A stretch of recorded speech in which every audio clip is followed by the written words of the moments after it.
Departments వాళ్ళు పెత్తనం చేస్తారు, ఎంపీ మండల అధికారులు పెత్తనం చేస్తారు. పెత్తనం చేసే వాళ్ళు ఎక్కువ. మన సమస్య ఇది అని చెప్తే మాకు సంబంధం లేదు అని చెప్తారు. పట్టించుకునే దిక్కు, సమస్య అంటే పట్టించుకునే దిక్కు లేదు. పెత్తనం బాసిజం చేయడానికి మాత్రం అందరూ ముందుంటారు. గ్రామ స్థాయి నుంచి మండల స్థాయి, జిల్లా స్థాయి అధికారుల వరకు మన మీద బాసిజం చూపిస్తారు. సో వీటన్నిటి నుండి కొంత ఇప్పుడు చూసామండి సర్వేల పేరుతో. గతంలో మనం గమనించున్నాము సర్వేలు. గత ప్రభుత్వము ఇంటింటి సర్వేలతో కొంత విసిగిపోయి ఉన్నాం. ప్రభుత్వం మారింది, కొంత మనకి ఊరట కలుగుతుందేమో అని చాలా మంది ఆలోచించారు. వాళ్ళు 10 దెబ్బలు కొడితే మేము 15 దెబ్బలు కొడతాము అన్నట్లున్నాయి ప్రస్తుత పరిస్థితులు.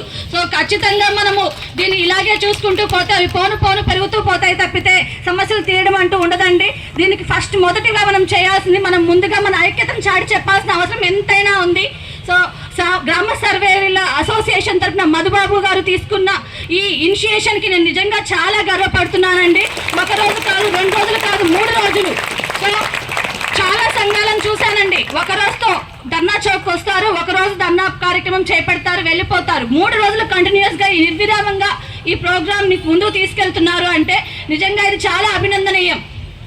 సో గ్రామవాడ సచివాలయ ఉద్యోగుల ఐక్యత, గ్రామవాడ సచివాలయ ఉద్యోగుల ఐక్యత, ప్రమోషన్లు,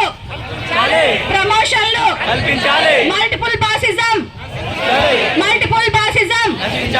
మాతృశాఖలకి కల్పించాలి. మేడం గారు థ్యాంక్ యూ అండి.